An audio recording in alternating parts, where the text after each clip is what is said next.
Hello and welcome to Not a Safe Space. This is Sabrina. And Tabby. Hey girl, what's going on? Not much. How are you? Doing well, enjoying this fall weather. We woke up this morning and it was under 60 degrees, which is a nice surprise. It is. You are definitely rocking the fall chic looking. Yes. So this is an off-shoulder sweater from H&M, which I'm giving Jen my upsize that I have on it. I have a large and this is a medium. But when I gave it to her with rules. First of all, it's a statement sweater because I'm obnoxious, right? You can't wear it all the time. So don't overwear it. Don't wear it on the days that I wear it. And okay. To make sure to wear it properly. You can wear it off one shoulder. You can wear it off two shoulders. You can wear it with a tank top underneath it, but don't feel pressured to do that. And she was like, that's a lot of fucking instructions for a free sweater.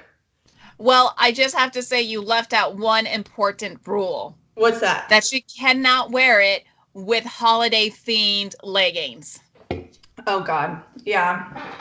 It's festive. It's festive. It is funny No. how certain people that's too much. Yeah, how certain people though can get away with wearing certain things because of Jen's personality. She can get away with wearing night after. What did she say? The what's that Halloween movie everybody loves? Nightmare. Hocus Pocus. No, the Nightmare on the Nightmare Before Christmas. Elm Street. Nightmare Before Christmas. Okay, yeah. I was trying to put in the Elm Street in. I know, me too. I almost said it.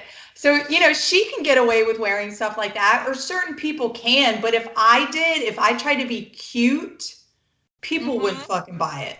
They wouldn't buy it. No, they wouldn't because, you're naturally tall, blonde, blue-eyed, and sexy. Right. Yeah.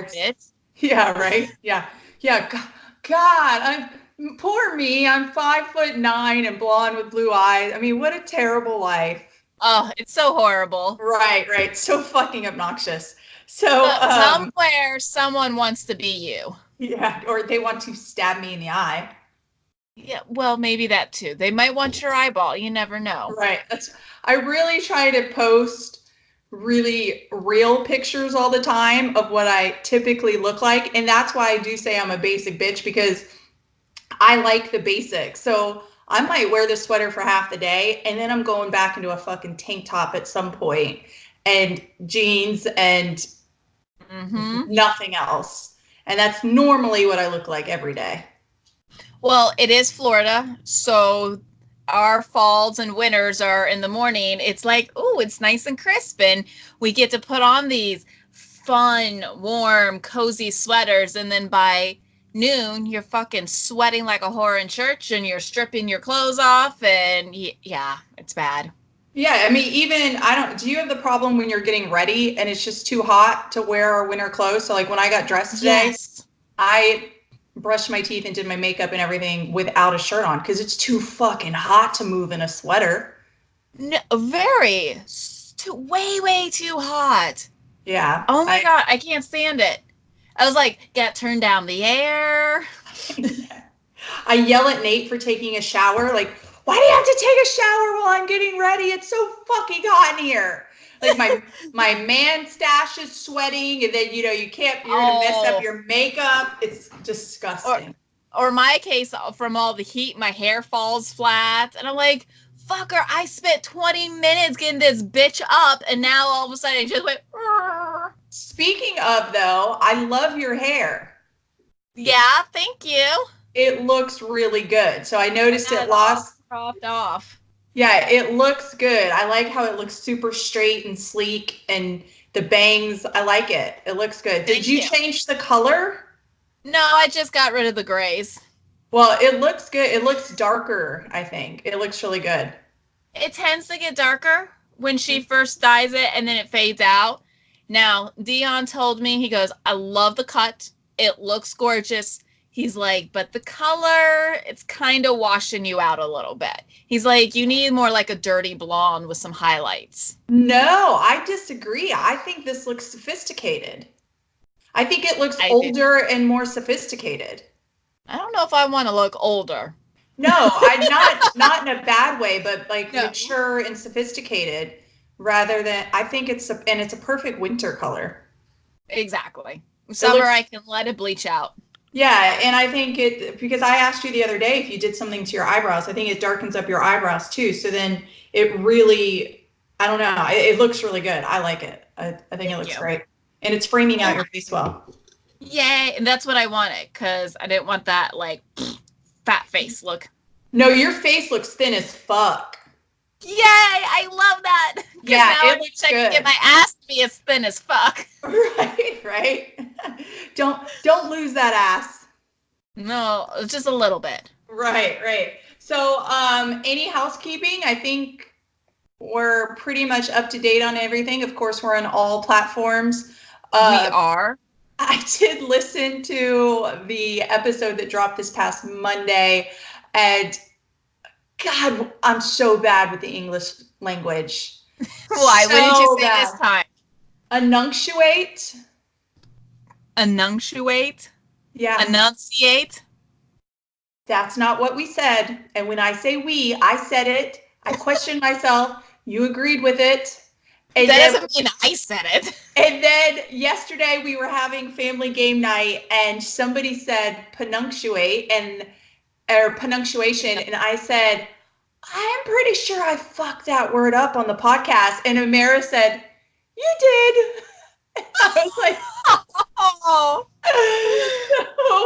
So I was like, man, oh well. We should, you know what? For listeners out there, I want to create a contest. So anybody who can point out all the mispronounced words in all our episodes will get a free prize. I bet I do it more than you. I'm terrible. Which is funny because I totally fuck it up in real life. I'm the one that has tabbyisms, right? Hold on. I'm sending you a word. You tell me what that word is. I'm texting you a word right now. It is sinusitis. How do you know that? Sinusitis. Right there. Sinusitis. So it's sinusitis. Is that what you're saying? Yeah, I guess. So yesterday, my son says, Mama, I have sinusitis. And I was in the middle of about an 8-hour meal prep. And I said from the kitchen, I'm like, okay, what's that? He was like, well, I Googled it and it's, my nose is really hurting and I'm congested and those are symptoms of sinusitis. And I was like, okay, cool. I hope you make it through it. And then just went about my business. So then we're at family game night and Ethan starts talking about how he's living with sinusitis now. And he's living with it. Right. And I was like, oh yeah, Nate, he's got sinusitis. And Nate's like, what the fuck are you guys talking about? And Amara looks at Ethan's phone because now he's Googling it. And she was like, you mean how do you say it? Sinusitis? Sinusitis. Yeah. And we were like, how would you know it was a compound word? That definitely looks like sinusitis. Not sinusitis. Sinusitis. Okay, so let me give the only reason I know how to pronounce that correctly is because I get this shit every year, end up in the doctor's office with antibiotics. So I've had plenty of practice. I'm like, hey doc, I got sinusitis. I need some antibiotics. Let's get this shit cleared up. That's the only reason. Looking at the word, could you see how we get sinitis out of it? No. Because the U sound is an A, right? Sinitis. Sinusitis. Sinus. S-I-N-U-S. Sinus. Yeah, see, I didn't even see that as a separate word in there. That's a fucking tricky compound word that, I mean, I believed him. He had sinitis. Whatever. Sinitis. So, all right, guys, you guys keep track of how many times we fuck up the English language and let us know. Yeah. I'm interested to hear. And your sister Charlene she's already on top of it. I did. I mentioned the cubic zirconium yesterday, and Nate was like, "You're still not fucking saying it right." And I was like, oh well. Whatever. Right. Oh, so I made a post regarding that, and I don't know when it comes out, but I had to Google how to spell it. Not only can I not say it, I apparently cannot spell it either. Right. Listen, English is a tricky language. It is so tricky. And, well, I was going to say, like, the American version of English is probably one of the laziest forms of English, wouldn't you say? Well, yeah. I guess I it's think, not like, proper English. yeah, because the Brits, they talk differently than us. They don't have as much slang, but I mean, I guess we don't have as. No, I don't think that's a good point. Anyways, moving on. um, hey, oh, nice titties. Rare. Family game night. I've mentioned that a couple times. I know you guys have your own family game night every night. Mm-hmm. I just wanted to talk a little bit about why you guys do it and how it made me feel yesterday, and find out why you guys do it. So, we every night, pretty much after dinner, and we, feed the animals, take care of everything, and then me, Deanna's mom, we get together and we play dominoes. And it's dominoes every night. We don't switch the game up. We enjoy it. There's no TV on. We are hanging out and we are just talking and spending time together. It is quality time. It is a time where we can talk about our day. It's time where we get to decompress. Ha, fixed it. Doesn't count. Decompress from the day, right? Mm-hmm. And it just feels good. Right. Instead of everybody sitting around the TV, nobody watching the TV, and then just fucking staring into their phone. Blah, blah, blah. So we've kind of made it where most of the time from this hour to the rest of the night is pretty much nobody's working, nobody's doing anything else. It is family time. And I do love that both of us really keep to that, because we'll text each other and say, hey, we need to, like we did it last night, like we need to talk about something. And you said, okay, well, after 7. And I said, okay, well, after 8, because that's when Lorelai goes to bed. And right. We like to eat dinner as much as possible as a family. Now that we have a college student and we've got sports Monday, Tuesday, Thursday, it's very hard. But Wednesdays are the day that we have nothing going on. Nobody has a commitment. And so then I've just asked them all to please be home for dinner. And last night I suggested that we play Pictionary. Sometimes we play Shut the Box, which is like a dice game. Sometimes we play 10,000 that you've taught our family. Right.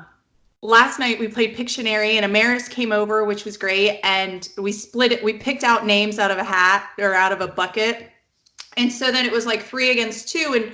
And we played till about 8:30. We let Lorelai stay up late. And it's so much fun. And it's like you said, it's no TV time. We had music playing in the background just because we always have music playing in the background. Right.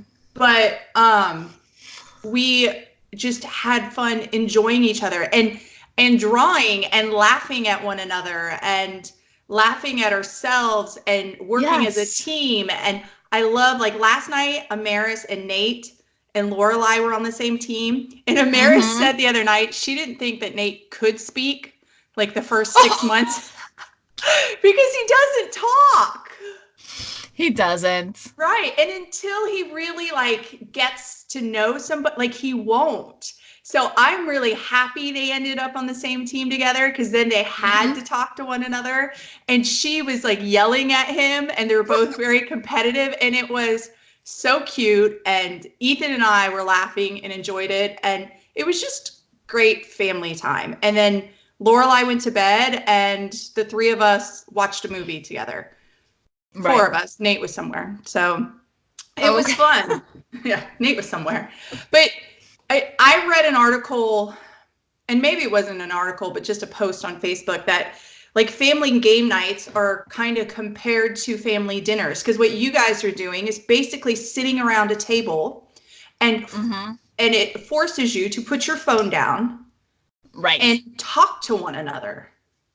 Yes, exactly. Communication, and not through the phone and not through Facebook or Instagram. Real life, face-to-face communication, the old-fashioned way. Right. So you mentioned being on your phone, and I have this little note here of something I want to mention to you. Yesterday, I posted a picture of Nate drawing on family game night. If you go onto Facebook and look at his shoulders, Tabby. He's like leaned over, hunched over like this, right? So then he texted me and he was like, "I kind of look like Quasimodo, you know, the Hunchback of Notre Dame." I'm trying to look through the thing while you're talking. Yeah, I'll just keep talking. So I went online and I said, I think it probably has to do with the fact that you play hockey, and the position you play in hockey is that you guys are always at a defensive stance and you're hunched over. And so, you know, that way your back muscles are tense, your shoulders are rolled over, and maybe that's... Oh my God. Yeah, so look, this is the position he takes in hockey. Look at this. So when they're playing hockey, they're like this. Right. So that is the similar position that his shoulders have now rolled into. So, and it doesn't help that he's also in IT and hunched over a computer all day. It's like, pull those shoulders back. Well, that's what he said, is not just the computer, but the phones, right? Is that you're hunched over looking down. I noticed on Lorelai over the summer that she has something that's called tech neck. So right here on our necks, we're starting to grow an extra vertebrae or something like that, or a spur that's causing human necks to look down. Yeah.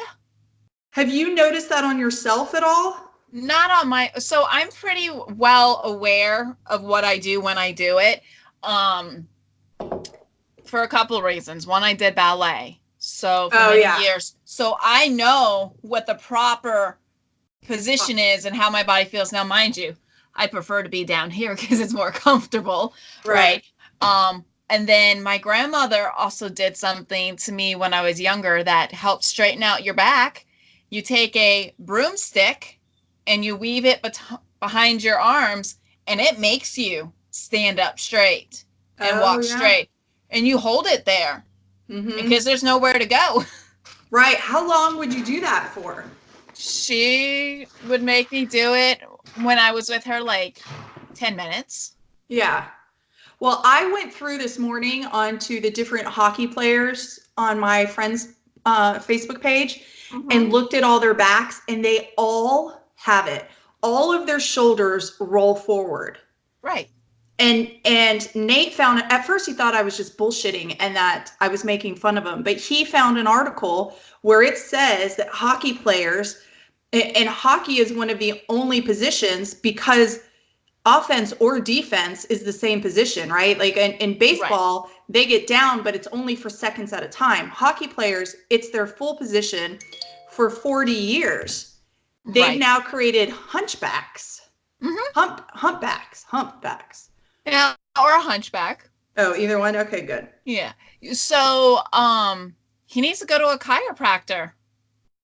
Well, and then straighten that shit out, and then he's got to do exercises to build the muscles back up. Well, that's what it is, right? Yeah, is that the muscles in his lower back are very strong, but the muscles in his upper shoulders are weak. The muscles in his abdomen, which is why hockey players have a lot of hernias, are very weak, but their upper thighs are very strong. And they said, like, it talked about age, because Lorelai plays roller hockey now. So in my mind, I'm like, well, fuck, I don't want her to be a 40-year-old humpback. Right. So now it's going to be like what you said, like your grandma did, is being at home saying, hey, remember to roll out your shoulders.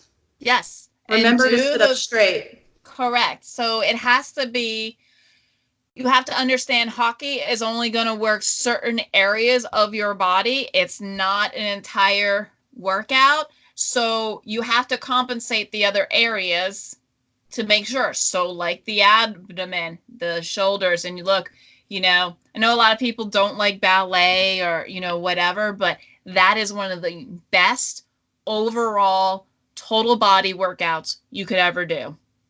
And they have bar now, right, that you can take that helps with your posture. Ballet is wonderful for posture and strength and leaning out. Yes. And because like I said, I did it for many years, and I mean, I can still get into position. And what you don't realize is this looks easy, right? But there's tension in my arms. So I'm working from my neck down all the way to my fingertips. Now look, I have no tension. Now I have tension. You can tell a little bit in the difference. And it's a whole workout. And you do that to your entire body. Like, you know how to contract your toes. Mm-hmm. It's just crazy. It is. And I wonder, as evolution goes forward, what, how when you see us, well, if you believe in evolution, is that, we started from a monkey, and the way that our spines straightened up and rolled out, is if it's now going to go backwards because of cell phones and tech neck and all these other things. If they really lined up a bunch of humans right now, are we all slightly bending forward? We could be. We could end up becoming a whole nother creature type. Right, because we're 20 years into technology. So that's 20 years of loosening your neck into this hanging position. Right. And while our generation, it isn't as bad because we grew up without it. Mm-hmm. So we're like, we can put this down and we can go and do our own thing and play and whatever. But where Lorelai's generation, they're attached to it. Right. And it's what they know is to look down. Right. And what I did with Mason was quite a lot. When he would sit and he would slouch, I would just take my finger and push his back straight up and pull his shoulders back. And I'm like, nope, that's how you're going to stay there. Right. And he normally would stay there for a while. So you might want to try that, Lorelai, to just help it get into I do it with all of them. Like at dinner, I'll tell them all, like, hey, sit up. Can we all sit up, please? Because I'll look around the table and everybody's slouched over, and I try to sit. Right. I try to sit up very tall, especially with Ethan too, right? He's 6'5", but he says he has a 6'7" spine. So he says that he's always leaned over because his spine is too big for his body, which is just him being lazy, but whatever. But it is, everybody walk around and look at the people in your lives and see if they are suffering from tech neck. Because I noticed it on my daughter. Jamie noticed it on her son. Right. I'm interested to know if it's happening with, I bet it is, like you said, children Lorelai's age. Ethan, not so much. So maybe 10, 15 years of age. So moving on from there.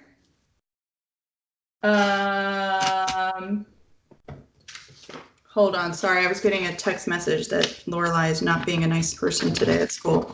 Oh, lovely. Yeah. Get the broom out.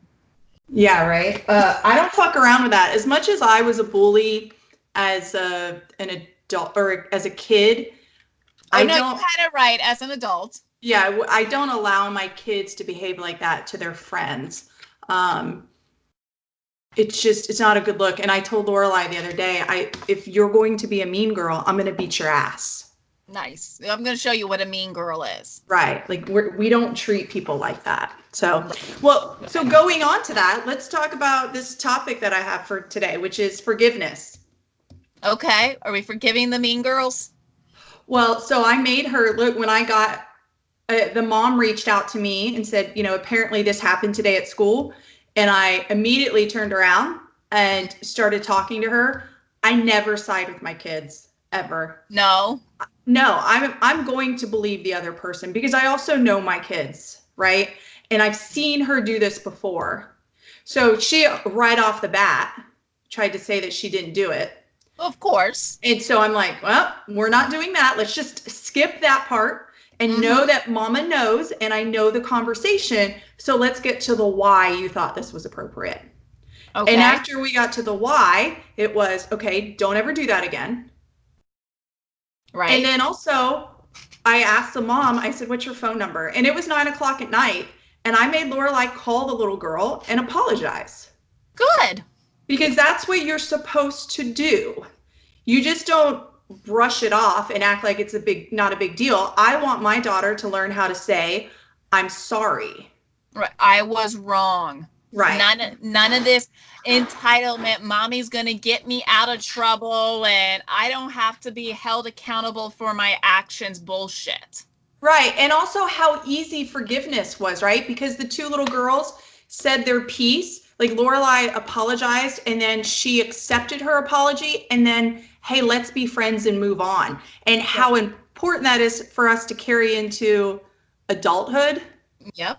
Because do you think that people give forgiveness now as they should, or that we're a little greedy with forgiveness? Just society as a whole. I think sometimes people want forgiveness just to get forgiveness, but not as an actual, not with the intention of actually forgiving someone. Does that make sense? So you think that's people say that they have forgiven someone when they're really holding on to it? Right. So let's say I did something wrong and I came to you and asked you forgiveness and apologized and you're like, okay, whatever, but you're like, no, because you're like, fine, whatever, I forgive you, but you still harbor it. Mm-hmm. And so I feel like there's a lot of miscommunication with people and forgiveness, because had you really forgiven me, you wouldn't be harboring this anger. Oh, so that the other person is accepting the apology, but not really forgiving them. Correct. Yeah. Right.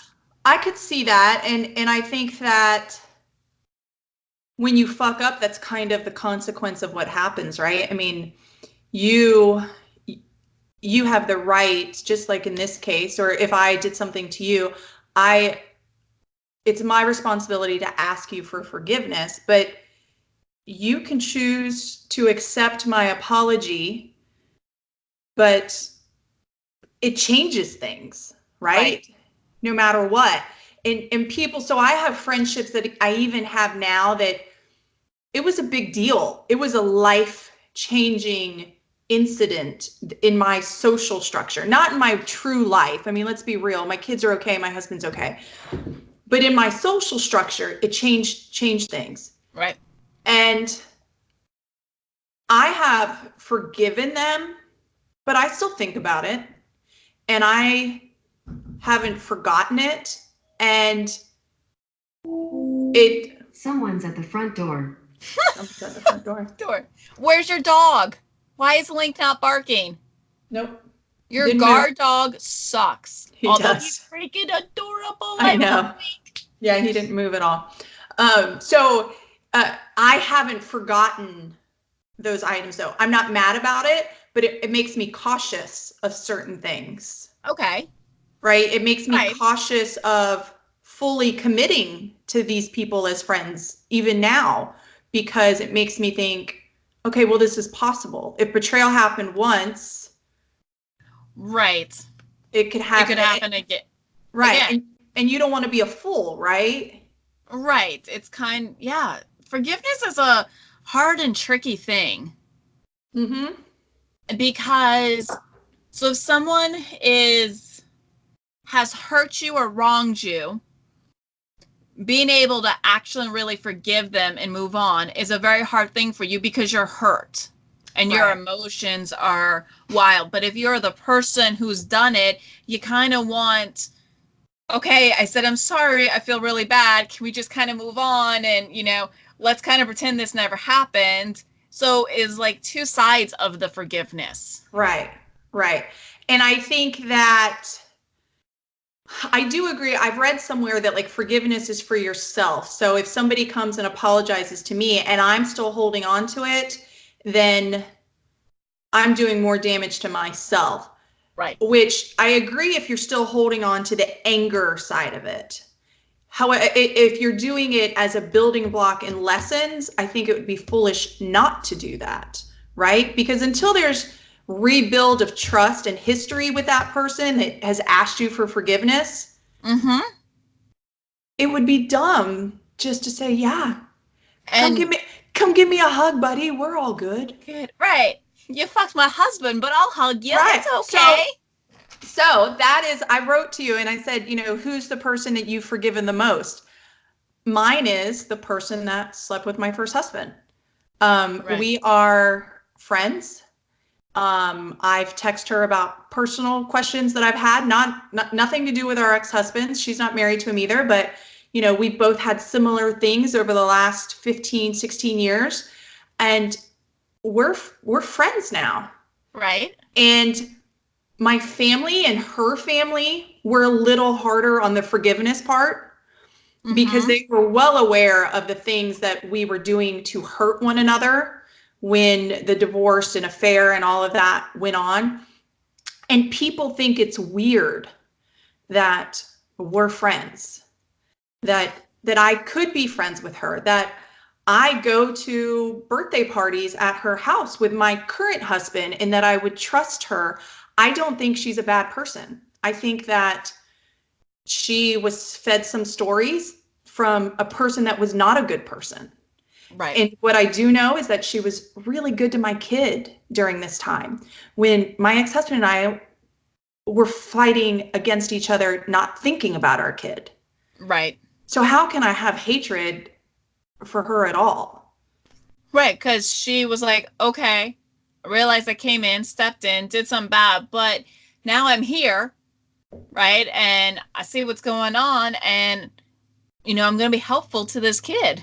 Right. And she had her own humbling experience that she realized that he wasn't what he had portrayed himself to be. And as much as I wanted to be the woman that said, well, you got what you deserved, I didn't feel like that in my heart. I felt not even in the beginning. I think the very first time I heard, I received a phone call about what happened, and I did say like but at this time we were still enemies, and I said, who are you calling? Like, I'm not your friend. Right. Don't you have girlfriends? Call your girlfriends, because you wanted my husband and that's what you got. Right. You just didn't know who he was. Now, it took another 5 years for us to come back together and say, hey, how are you? Good. Hey, you want to get the boys together? Right. And actually and when we realized our ex-husband wasn't going to build the relationship that our boys needed to have, it was time for us to put our differences aside. And that's when we really learned that, hey, she's pretty funny. And oh, she's pretty funny. She likes to drink beer. I like to drink. Now I can see why he liked her, Right. So she had another child around Ethan's age? Is that no, there's a little bit younger. He's younger than Ethan. Okay, but so the children had developed a relationship, which is kind of how it. Yes, right. Stuck. Yeah. Okay. Yeah. Because if you leave that part out and you think she's just a single woman, you're wondering, why is she still around in the family dynamic? Yeah. No. We have sons that are brothers, and honestly, Lorelai believes that he's her brother too. It's just. She had a. Yeah, she had a son, and so then technically by your ex-husband. Right. Yeah. Okay. Now I'm with you now. Yeah. So we're all just one big. He referred to me the other day as his aunt on Instagram.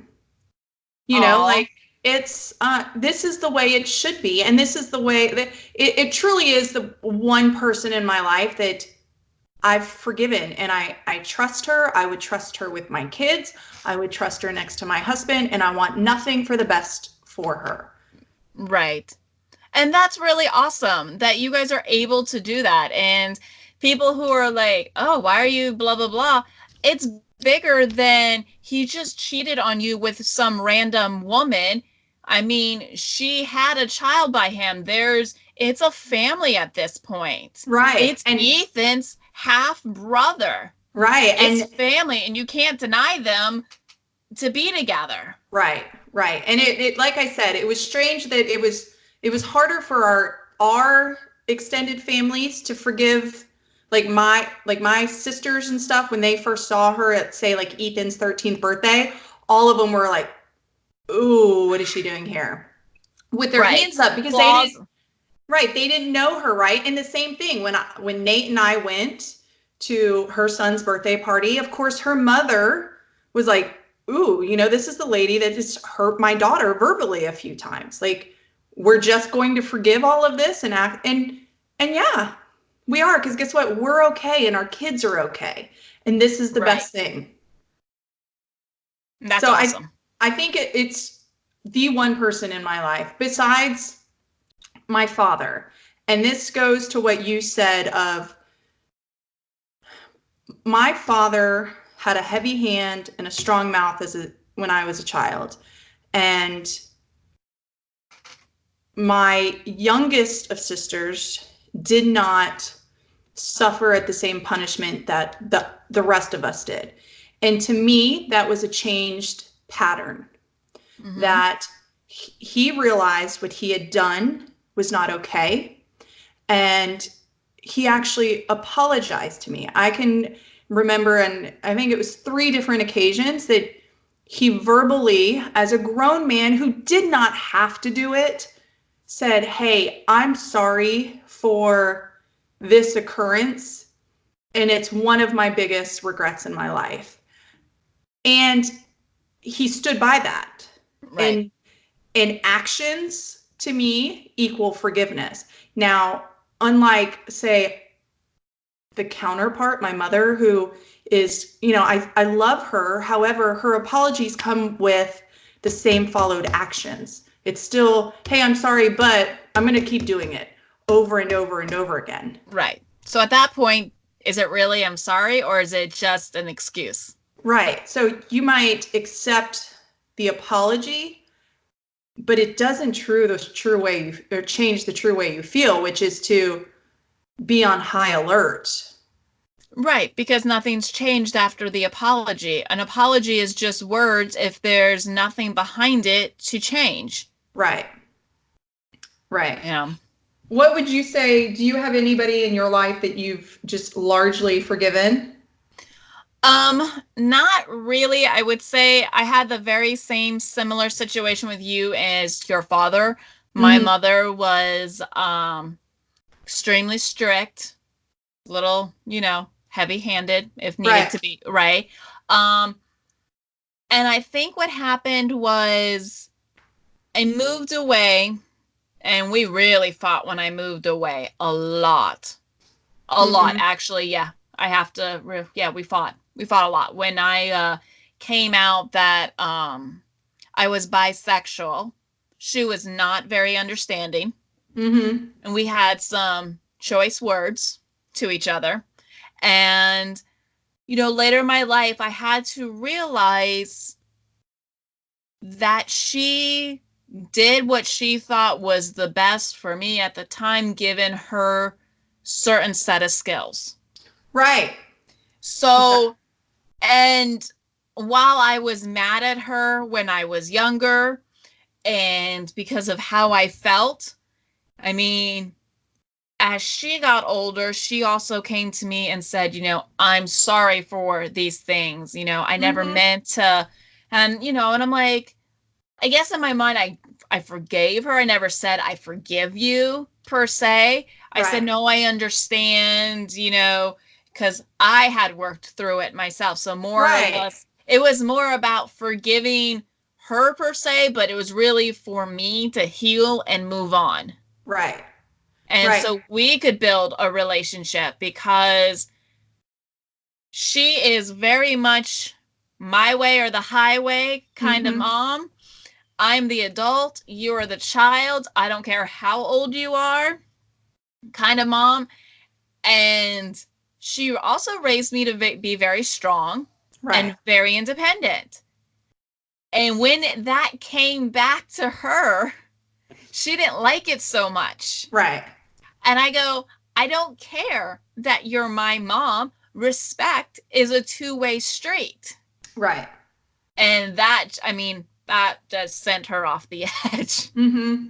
I think so I had the same moment in my adulthood with my father where I said, I'm an adult now, and I will respect you and speak to you like I should, because like I would never curse at my father. I don't even like to cuss in front of him, even though sometimes Bloody Marys fuck that up. But I would never speak to my father in a way that I didn't feel like I was disrespectful. However, I do have an opinion, and I do have boundaries and guidelines now that I'm an adult. And I'm asking you to respect me in the same way that I'm respecting you. And we came to a very strong understanding of what was okay. Right. And I think, that allowed us to forgive one another, because he had to forgive me for the moments I was wiling out, right? And being disrespectful and acting like I was a 17, 18, 19, 20-year-old kid that could just do whatever the fuck she wanted. Where, I disrespected him as well. So it is nice to be able to have those moments with our parents. And on the other side of it with my mom, that moment's never coming, Right. It's the transition between a parent-child relationship to an adult-adult relationship. Right. I agree. agree. That has to come from the maturity of both the child and the parent. Mm-hmm. So my mom, it took a little bit longer. You know how you said you didn't cuss in front of your dad? My mom would get mad. Oh, don't you say cuss words in front. And I looked at her and I said, look, I'm not, I said, I am however many years old. Right. You never stopped cussing in front of me while I was growing up. When I was 3. When I was 3, I was like, or 16. Right. And you would streamline a line of curse words that would make a sailor blush.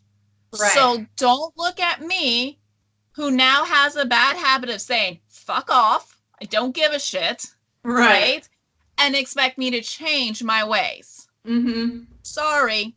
I'm an adult. You're going to have to accept these adult aspects of my life. Right. It's not like I was going to her and calling her a bitch or something. I was cussing in a general conversation. Right. Like, this is my dialect now. Correct. Please accept it. It's not being disrespectful to you. This is just who I am. Correct. Yeah. And that took her a very long time to upset. She's like, well, your sister doesn't do it. I go, yes, that's correct. But my sister also hides a lot of shit from you as well and isn't fully honest. Right. I'm telling you, this is how I am, and I will be fully honest with you. Mm-hmm. I'm not going to play the elephant in the room game with you. Right. So put all the cards out. Yeah, and I like that. I like that. It's just that mutual respect for one another. And I know we want to talk one day on a podcast about children transitioning into adults. It was something that we had mentioned before, because I'm dealing with that now that I have an 18-year-old college student living with me. He's no longer a child. He is an adult. And however, he's an adult child still living under my roof. So there's this boundary that we're in the middle of this transition ourselves. Right. And I'm trying to and I'm trying to remember where I was at 18 and say, okay, remember his point of view. Right. I know it's been 20 years, but remember his point of view and where he's coming from and where these frustrations he's voicing are coming from. Yep. So I can tell you, when I moved out of my mom's house at 18 and moved into my other mom's house, right? Mm-hmm. While I was going to school when I was 18 years old, the rules were simple. Right. I had to, there were certain bills that I had to pay, right? For, it was my cell phone. I had to pay for my cell phone, right? And my gas for the car. And I lived at home. I had free range to go where I wanted to be. But I had to be home at a decent hour, which was like midnight. Do you know what I mean? Right. So it was like, we have to get up my parents were like, we have to get up at 6 o'clock in the morning to go to work.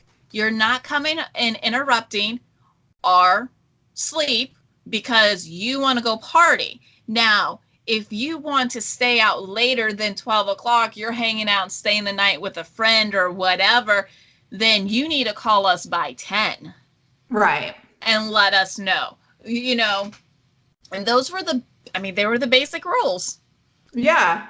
And it, it was up to you to either follow those rules or well, were you an adult by then or I was not? 18. Yeah, or to move on, right? Which is what happened in my life is I told my dad I was 18 years old and he went to slap me and I stopped him and I said, that's over with. Right. If you hit me, I'm calling the fucking police.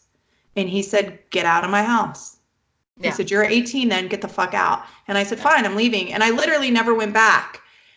And I mentioned that moment in my father's eulogy because 10 years later, my dad and I are standing in my backyard on my home that I own. And he called me out back and he just said, I'm proud of you. And, where you left and said, this isn't what I want. And you did it. And I said, and I understand now as a parent of an adult where maybe he didn't have to try to slap me in the face, but I'd be lying to say if I haven't slapped my own kid in the face, is that he was right. I mean, whether it was me drinking his soda or not following curfew, I was 18. I had a choice. Move the fuck on or follow my rules. Pretty much. Right. Exactly. So is there anybody in your life that you still refuse to give forgiveness to? And you don't have to name any names. Yeah. So I had a situation where I don't know if it's forgiveness. So it's the situation with the friend in the wedding. And what I'm talking about. Mm-hmm. And so basically I was a very good friend. We were friends for almost 10 years. She was a major part in my life, my wedding. When it came time for hers, I really got the shaft. Like it was, she's here to do all the hard stuff and no recognition and, I'm too good. It just turned into a shit show. And I left, I wasn't feeling well. And then I ended up leaving because I also left the wedding early because I was flying out to Virginia to go take care of my mom who had cancer at the time. Mm-hmm. Okay, who is fully in remission and everything's great. Thank goodness. Yes. So, when I had gotten back home, I had called her and explained to her why I was so angry. I didn't do it at the wedding. Didn't do it during the honeymoon. I left her alone so she could enjoy her moments. Right? So when I explained to her why I was angry, we had a conversation. She said that I need to think about it and, get back with you. And I said, that's understandable. That was 2 years ago. Right. A friend of 10 years fucking walked out the door. Mm-hmm. And it's like, it's pretty fucked up. Right. So it's, she had, and here's where it boils down. It really made me angry. She had seven fucking bridesmaids.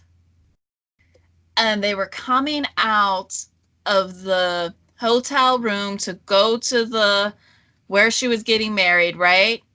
Nobody picked up her train except for me. Right. Nobody gave a shit about her. Right. And then she turns around and does that. And I'm like, you know what? You deserve the fleas you wake up with because you're a dog. Right. So like the moments that matter is, where she's going to realize that having, 6 quantity of friends or 7 quantity of friends. Family members, cousins, Right. best friends, and all of this stuff. And yeah. And not the one she called when she needed getting picked up when she was drunk. Right. Not the one she called when some guy was harassing her. Not someone who had been there through her multiple breakups because she couldn't talk to her family about them because she wasn't completely honest. No, none of those people were there. Now, what if she called you tomorrow? It's because, so today is my friend anniversary with somebody, with one of our close friends. It's a 1-year friend anniversary. And obviously we've been friends for 7 years. But, you know, something happened a year ago where we lost friendships and it divided a group of friends. And when I saw the friend anniversary today that says that we're officially been friends for a year on Facebook, it reminded me that it was a year ago that even though I had written that person off, that I got a text that said, hey, she needs you. And I know you don't fuck with her anymore, but she needs a friend. And for me, I was like, okay, you know, I immediately went back to the person that I loved and the friend that I knew, and that it didn't matter how I had felt. Like the things that she was going through overpowered my ego at that moment. So if you got that same kind of call, do you think that you could give that forgiveness and move on? Or would you just say, like, I don't fuck with you anymore? I don't know. Yeah. To be honest, I don't know. Because when I've looked back at the friendship, she wasn't a really great friend. Isn't that funny too, when you actually sit back and think about who's been a friend, like who follows up with you? No, I mean, I was the friend. She was just there absorbing the benefits. Right. You know, and I just, no. You know, I don't know. I really, really don't know. I think that the only thing for me that would make it a game changer is, you know, I have another situation where, you know, a friend of 15 years our friendship is it's done. It's 100% done. And the reason why there's no going back is because you're a liar. And I can't fuck with that. Right. If that same person was to do the same thing and call me and say, hey, this is what happened and this is where I lied and this is why I lied, I could probably say, okay, thank you for the apology. However, I can't fuck with a liar. Right. Right? I can fuck with every other fault and be forgiving of every other fault because we're all fucked up. But if you're a liar, how can I trust the words coming out of your mouth? Exactly. And for me, if you don't have the decency to call back, because sometimes what's that phrase? Sometimes no answer is an answer. Oh yeah, for sure. So if that person was to reach out, I feel like you've already given me your answer and now you want something from me yet again. Right.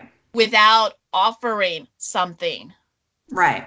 Do you know what I mean? So I don't think I could. Right. So I only have, I have one person that in my life that I truly don't feel like I have forgiven. And that is, it's the man that molested me when I was younger. And this is weird to say, but if he would have acknowledged what he had done and I felt like I had seen a difference, then I probably could have forgiven him just because I'm okay, right? I'm not fucked up. I'm all right. Right. However, you've never admitted to what you've done. You've actually called me a liar when you know damn well what you did to not just me, but to other people. And the fact that you can't even accept your fault, I can't give you that forgiveness, because I don't know that you haven't done it for the last 30 fucking years. Right. So if there's no change of action, there's no way I can give that man forgiveness. And on top of that, I spent probably 15 years of my life thinking that I was okay with it until I had my daughter. And I'm not okay with it. I don't deal with anything going on in her private areas. I just can't. Right. I didn't realize that though until I gave birth to a daughter. And then, oh, well, mama, I don't feel there's something wrong down here. And I'm like, I can't. And so my husband has to step in, or, like cuddling on the couch underneath the same blanket. I can't do that with her because that's where it would happen to me. So okay. But when it was just my son and I, that memory never sparked in my head.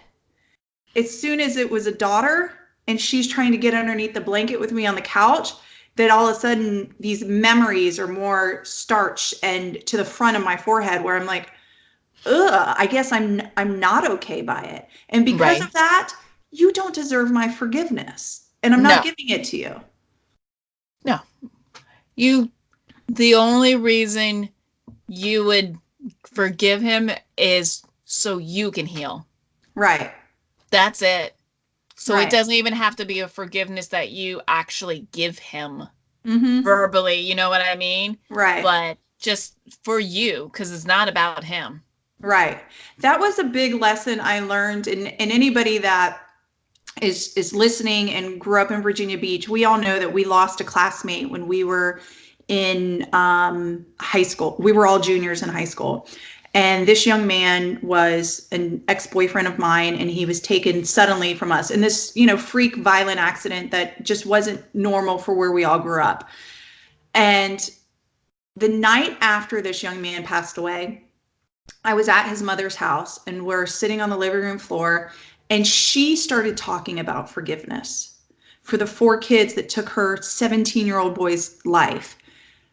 And as a 17, 16-year-old girl, I just remember how strong I thought she was. She was a woman of faith, and she was saying and explaining to this room of kids that we were all crying, and there were family in town, that we were going to have to find a way to forgive them. Right. The boys and girls that took her son's life, that we have to find forgiveness in our own hearts, or that it would poison us. And I've always thought about that lady, because I don't think I have the strength that she did. That was her son. Right. He hadn't even been buried yet, and she was already talking about forgiveness and how important it was for all of us to allow ourselves that healing. And it's true. And that's some kind of strength. I can't imagine. Crazy, right? Crazy. Yeah. It's absolutely crazy. It is literally one of the biggest moments of my life that I've always thought about. If she could do it in that moment of time, I can do it. I can do it for XYZ. I can do it for whomever. Right. For me, I just haven't been able to do it for this other individual, because I feel like he's a fucking liar that shows no remorse. Right. Yeah. So what about, do you find it hard to forgive yourself? It's funny you bring that up, because I was just thinking about something, because you mentioned high school, and I had a really bad experience it was 10th grade. I had a friend of mine who we had been in school together since elementary school. He was a good kid. I liked him, not liked him or whatever, but we were friends, and he was madly in love with me. And I could have been farther from that same feeling. So there was a phone call him and I had. We were talking on the phone, and he told me that he loved me. And I had responded that I loved him too, because that felt like the natural thing to say, because you're 14, 15, figuring out all these emotions. Well, my mother overheard. And she explained to me, no, this is what he means. And I went, oh, because we all know Tabby's pretty dense. Mm-hmm. And unless you're like directly honest with me, I miss the subtle signs. Right. Right? Uh-huh. So a couple days later, we were on a phone call again, and he says that he loves me. And I didn't respond, and I hung up on him. It was Memorial Day weekend or Labor Day weekend, whichever one's in September. Came home because we used to go camping, and we came home from camping, and it was downstairs in the basement, and a friend had came over. And something just didn't feel right. And then the friend left, didn't even talk to me. And he sat me down and told me there was a car accident, and he went through the windshield, and he died. Oh, man. So my last conversation with this boy was me hanging up on him after he told me he loved me. Right. So, yeah, that was pretty hard. Took me many years to forgive myself. The family was brought me in as a family. Mm-hmm. They created a scholarship for me in his name. Mm-hmm. They gave me all his books and poems that were written about me, and which made me feel like 10 times worse. Right. Yeah. So, I mean, it took me probably 4 or 5 years before I could forgive myself. Right. That was hard. Yeah. Well, it reminds me of, I always tell my kids, well, make sure to say bye to daddy. Like if he's leaving the house and they've caught some attitude with him and they go to say bye, you know how kids will just be like, bye, or even us, if we're mad at our husbands, bye, whatever. Right. Is that I always think now, no, say goodbye. Right. Say goodbye like it's going to be the last time, because that's actually one of the notes that I have for a future podcast. If you would have known that that was the last conversation, what would have happened? If I would have known the last phone call I had with my dad was going to be the last phone call that I had, what would have been like? If the last hug I had, would I have held on a little tighter? Would I have hugged with 2 arms instead of, when people just do that one-armed hug? Right. Yeah. Really take that 30 seconds, because it could be that last moment, and you don't want to have to live with regret and remorse. No, you don't. Yeah, and everything else that will weigh you down with that. Yep. How do you think you were able to forgive yourself? Time. Mm-hmm. Time, age, growing up a bit, realizing, hey, you were just a kid too. Mm-hmm. You didn't know what was going on. You didn't know this was going to happen. Right. What if he had lived? Mm-hmm. Right? Yeah. You wouldn't be feeling this way right now. Mm-hmm. Mm-hmm. So it was a lot of that, a lot of talking it out and that kind of stuff. But right. I do think we're harder on ourselves to forgive ourselves. I have a hard time. I try not to lose my temper as much anymore, and say I have a very strong ability to hurt people with the words that I use, because I make friends and I make friendships, and people confide on me, and I know people's weaknesses. And I used to be one that if you were going to make me mad and say stuff to hurt me, then I know how to hurt you, and I know how to deliver those words and to do it. And I've worked very hard not to be that person. And I had to learn how to forgive, because I hurt people's feelings. And I will, now that I'm 39 years old, I've found that I say sorry all the time for the things that I've done or said. That even in the relationship that went awry a year ago, was I had some faults in that, right? So as much as I was not the biggest at fault, I still owed apologies to certain people for my own behavior and my own actions that I have to hold myself accountable for. Right. And I feel like I am my biggest critic, and I have a hard time forgiving myself because I feel like I should know better at the age of 40 compared to, of course, 20, where I can forgive younger Sabrina because she was broken and uneducated in the true aspects of real life, and she's forgiven. I have a hard time forgiving 40-year-old Sabrina if you're going to act fucking sideways. You should know better by now. Right. And, you know, it's kind of interesting because maybe 60-year-old Sabrina is going to forgive 40-year-old Sabrina. Yeah. Isn't that the great thing, though? I mean, hindsight goes, okay, yeah, you probably shouldn't have done that. You probably knew better, but you were dealing with some other shit. Right. It's a great thing to think about when you say from, 20 to 40 to 60, is that hopefully I am, because that means that 60-year-old Sabrina has achieved growth over the last 20 years. Because I feel like at the moment that either one of us start saying, well, I've learned everything I need to about this life, is the moment you're a fucking ignorant person. Or it's over. Right.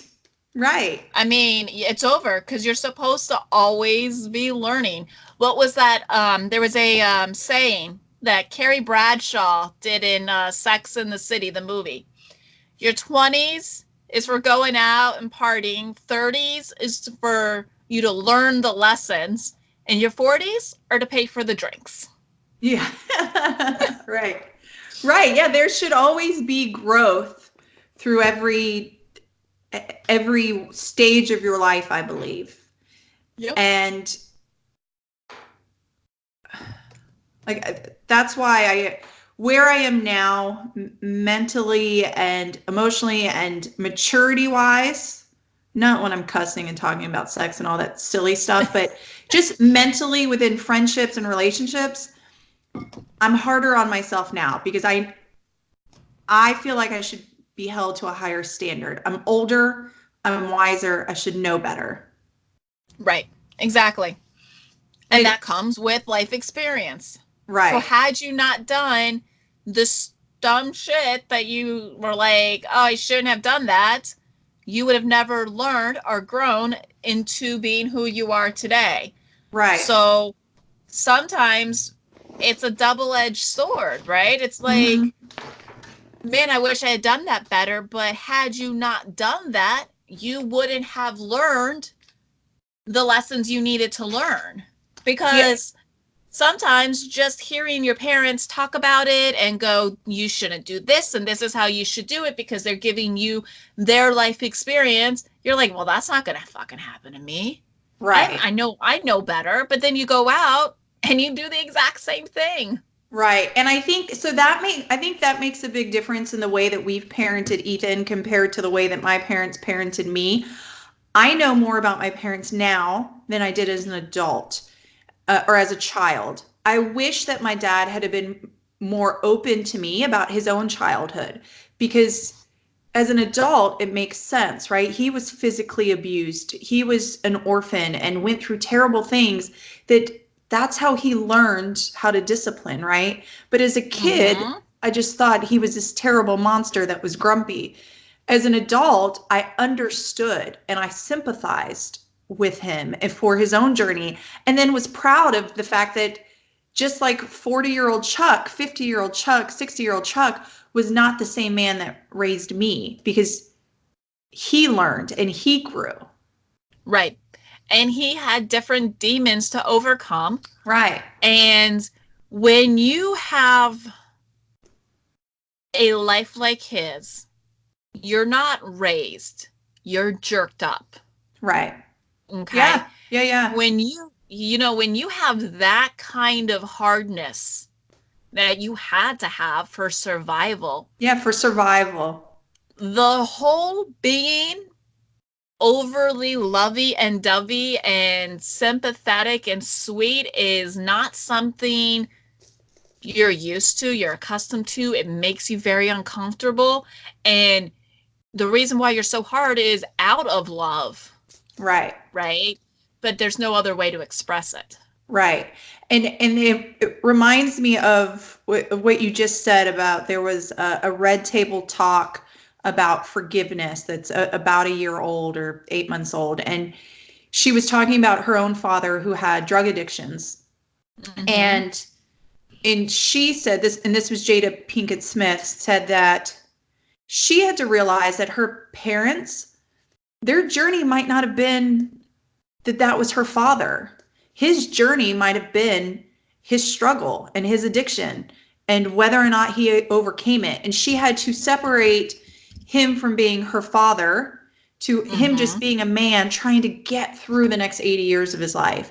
And that she had to take her own responsibility for her own life and what she had gone through and the abandonment issues and the betrayal and everything else that she felt from her father, and separate it and move on and strengthen herself. Because if not, it's a vicious cycle, right? If you just use it as an excuse, well, that's the way I was raised, so I'm just going to keep doing it, then it's just a vicious fucking cycle of abuse, whether it's physical, mental, sexually, emotional. Yeah, anything like that. And sometimes, as bad as this is going to sound, we are meant to go through certain things because in this life, you're supposed to learn certain things. Right. Does that make sense? Mm-hmm. So, having a very strict mother, having a very, very harsh mom, same way you had with your dad. I believe we were meant to go through these things so that we would be stronger on the other side. Right. I think so too.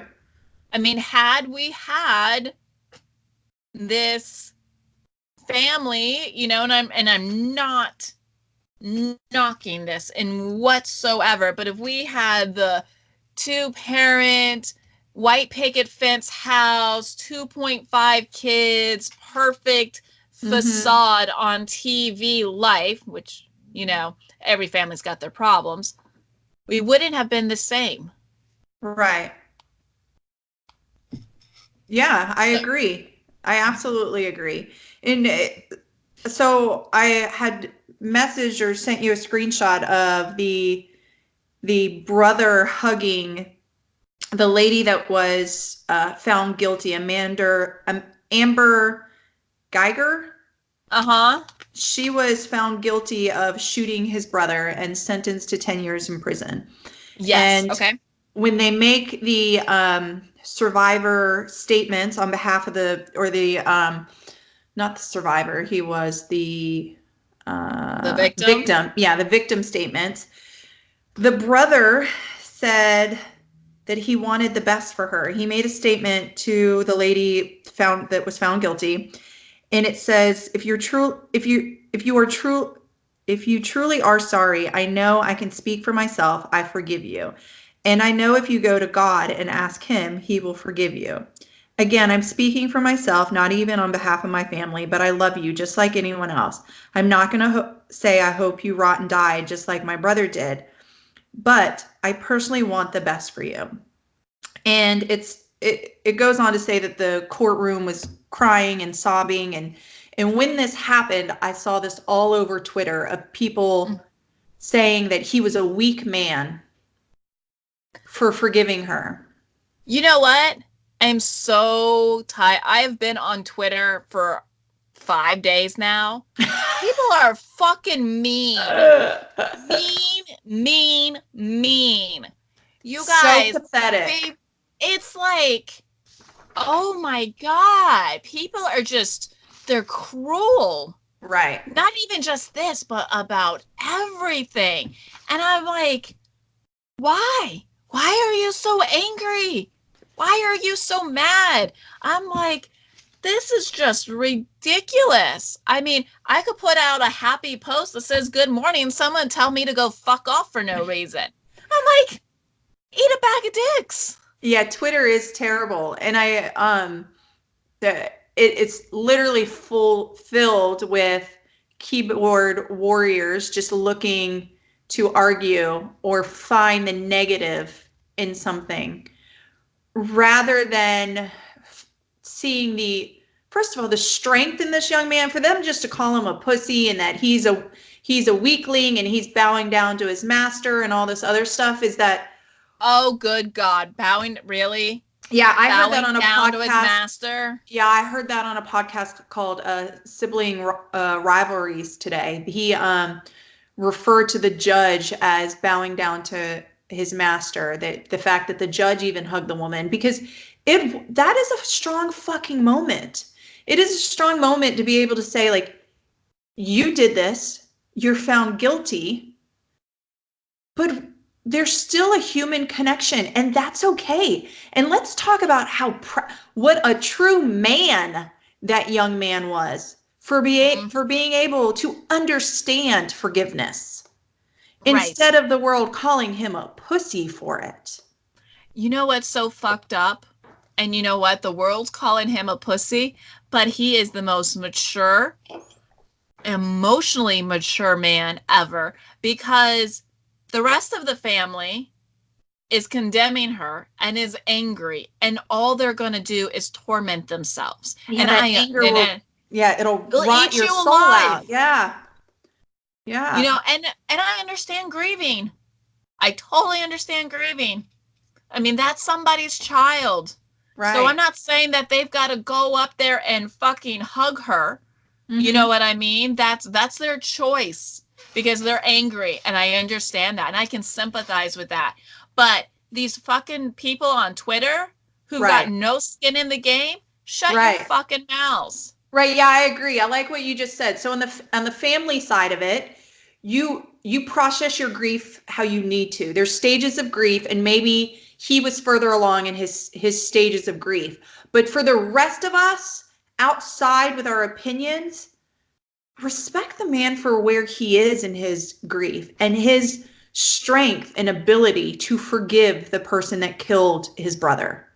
Yes. You want to know who the real fucking pussy is? It's all those people behind their phone running their fucking mouths and too fucking scared to actually come out and actually do it to their faces. Right. This is just ridiculous. You're a pussy. If you're going to cut down someone for being mature and respectful and wanting to heal and making it so wrong and horrible, well, you're the fucking pussy and you're a monster. Right. And maybe you need a rot. Now, do you think that the lack of the ability for these people on Twitter to sympathize or empathize with this brother or with this convicted killer at this point is a national epidemic that here in the US, and I only call it a national epidemic because I have this article here from healthyfoodhouse.com that said empathy is taught to students ages 6 to 16 in Denmark schools, and that the United Nations has listed Denmark in the top 3 happiest countries in the world for the past 7 years.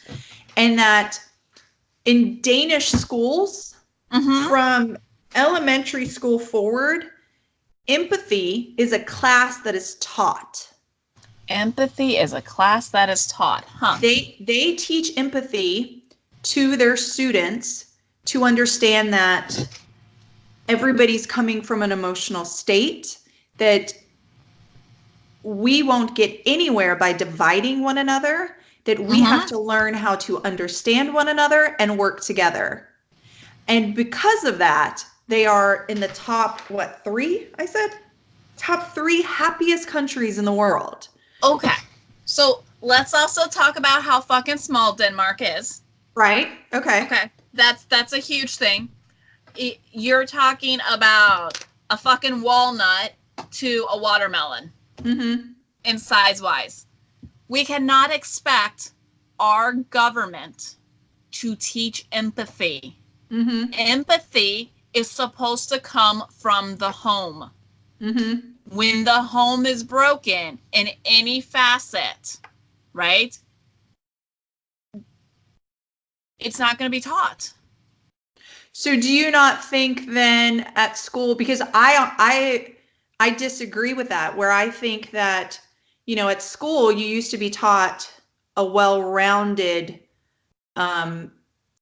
list of classes, right? It wasn't just math, history, science, this, but it was home ec, it was sports, it was trades, whether it be like wood shop, whatever it might be, that it was a well-rounded education, that it would make sense to me as well to put a mental health class in there, because we haven't, if we're not talking about it at school and it is a bad home life, then how do we break this cycle? Where would that person get help from? Where would that person understand that it's okay not to hate if that's all they're being taught at home?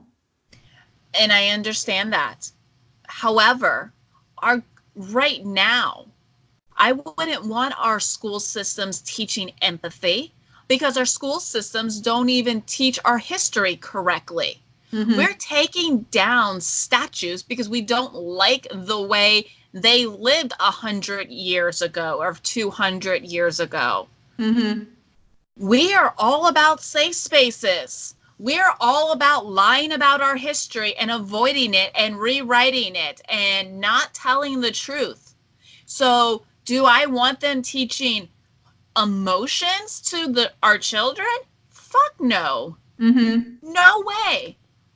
Because they're going to rig it and they're going to use it to their advantage. So for me, that it's frustrating. I miss the fact that we don't have home ec anymore and we don't have the trade classes, right? I wish they would bring that stuff back. I wish they would bring back the all-rounded education. Our education system sucks. And what makes you say that our education system sucks? Common Core, for one. Common Core math is absolutely ridiculous. Our numbers in the world among our education numbers are declining. We do not put stock in being intelligent. Right. There was an article, and I only got a glimpse of it, but there was a teacher who got fired for giving children zeros because they did not turn in the homework. The schools want to say, oh, you should give them a 50%. Fuck that. They didn't do the work. They didn't turn it in. They should get a 0. That is how life works. But that's not what we're teaching our kids. We're teaching our kids that, oh, I don't have to do anything and I'll still get something out of it. So what do you think they're going to fuck up on empathy? Right. So I would take a different approach. Because I feel like that approach is very similar to anything else in the world, where if we change anything, there's no clear answer of what the effect's going to be. My fear is that what we do today is we just don't change anything, and we don't learn if a mental health or empathy class would make a difference, right? In Denmark, it is making a difference. Since 1986, 83, they've been teaching this class once a week, and it has changed healthy, strong children into healthy, strong adults. That I know size-wise, it's a different country. Size-wise, it's the country that doesn't go through what most other countries do.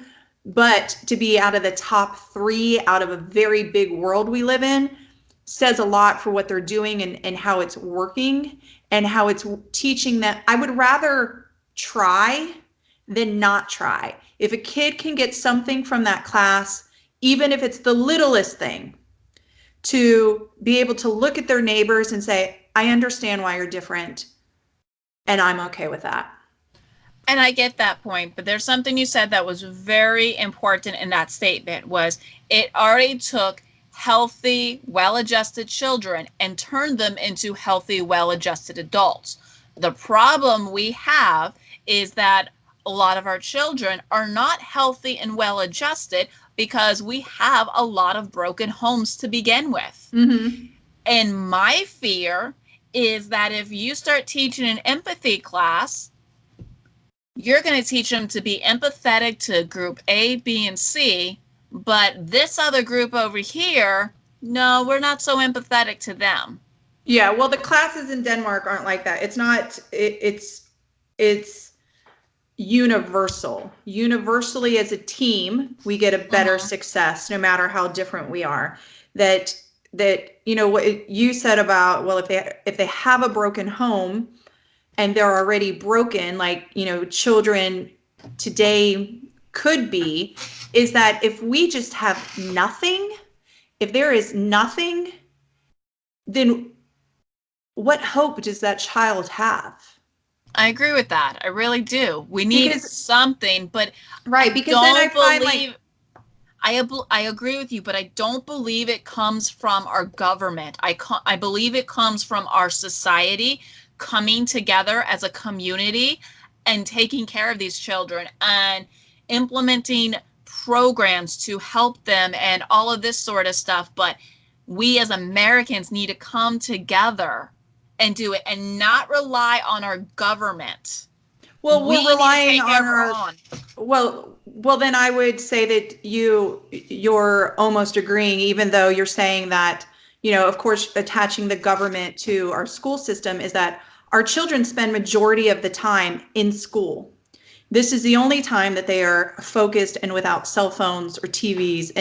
And this is the moment that we have to even get the slightest thing in there. And also the argument that, you know, the school system it's a voted basis, right? We are voting in the heads of whatever they're called, what the superintendents and all of that. And if you're truly actively involved in attending the school board meetings, you could have change as a society. If we all got together and said, okay, we want this to happen as a society, going into the school board meetings, you could make that change happen.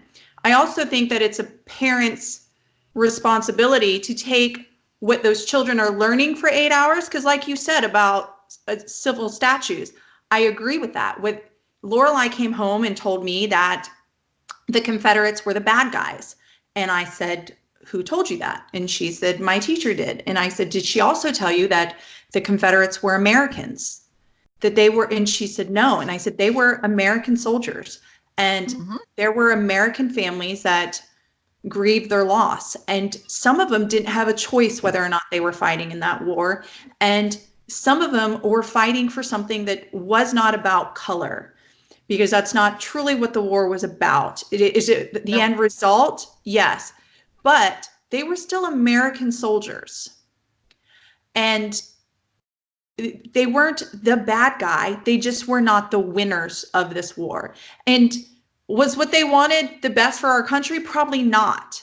However, it doesn't make them bad guys. So that's my responsibility as the parent to say, okay, what did your teacher tell you?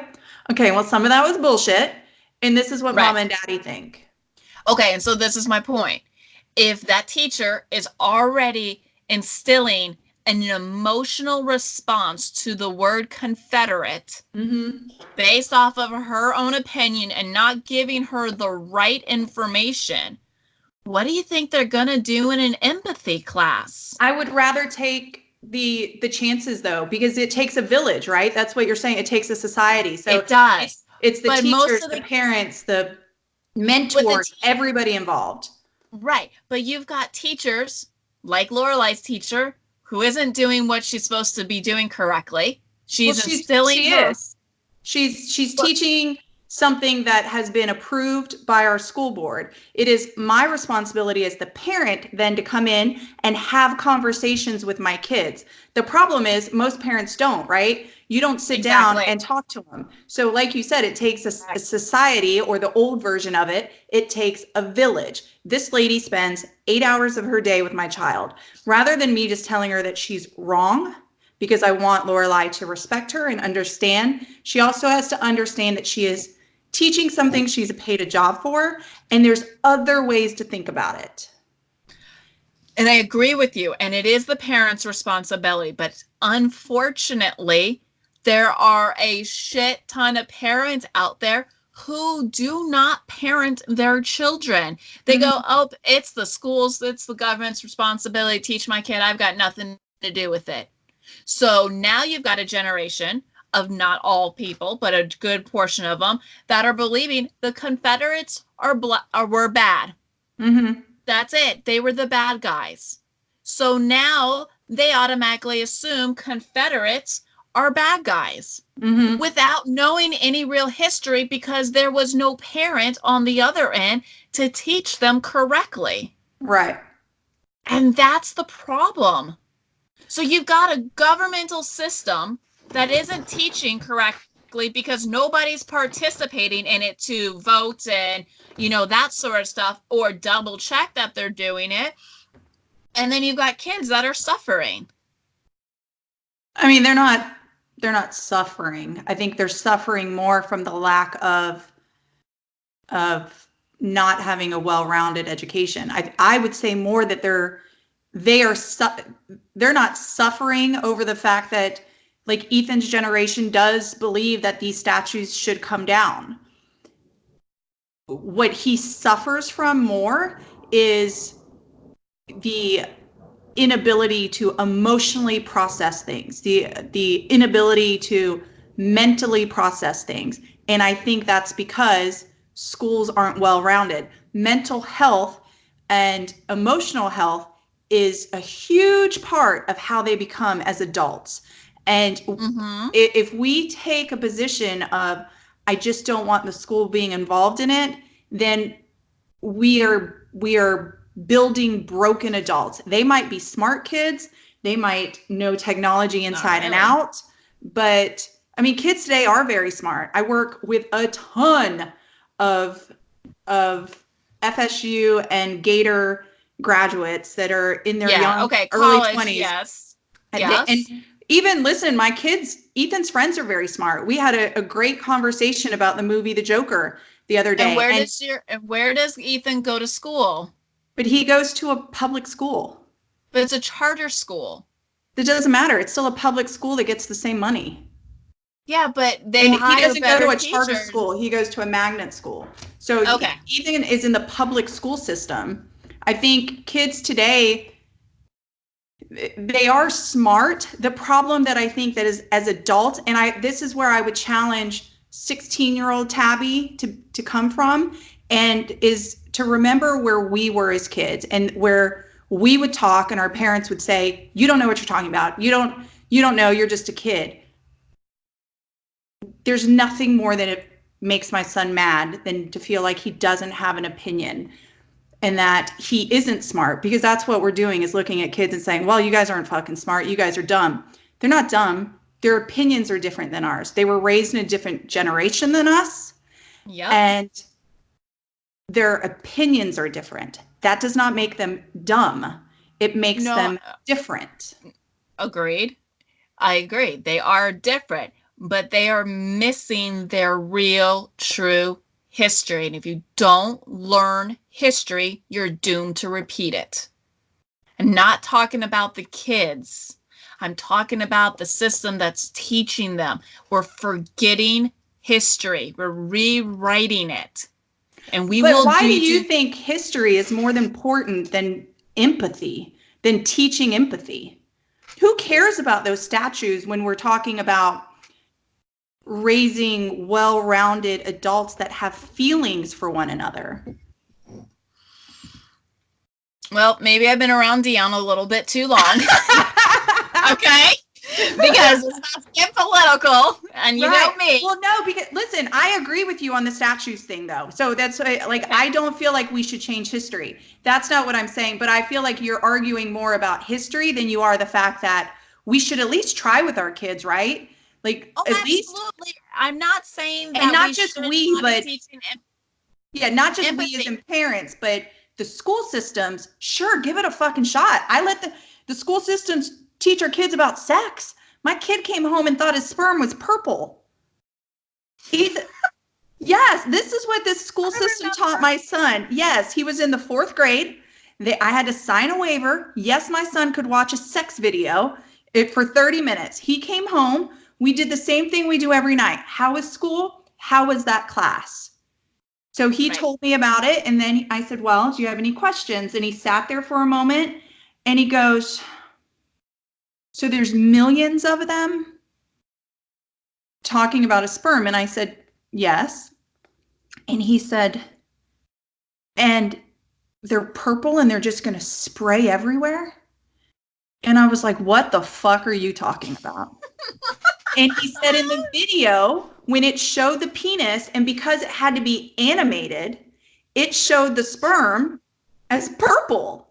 And there was a lot of them. So in his mind, he imagined this thing just fucking squirting purple cum everywhere. And if I didn't have that conversation with him, he would have been real shocked one day. Yeah, he'd be like, this is it? Right, I was expecting a big explosion. Right. So I was like, yes, it's millions. No, it's not going off like a fire hose. It's about this much, like in the palm of your hand. And it's like clear or whitish. And then he was like, okay, how do you know? And I was like, all right, we're done talking about this. Yeah. But if I didn't follow up with him, that's the image he would have had in his mind, right? Not because the school was trying to do something wrong, but that's the video that they had sent. So how many kids in Duval County thinks that there's purple cum coming out of them?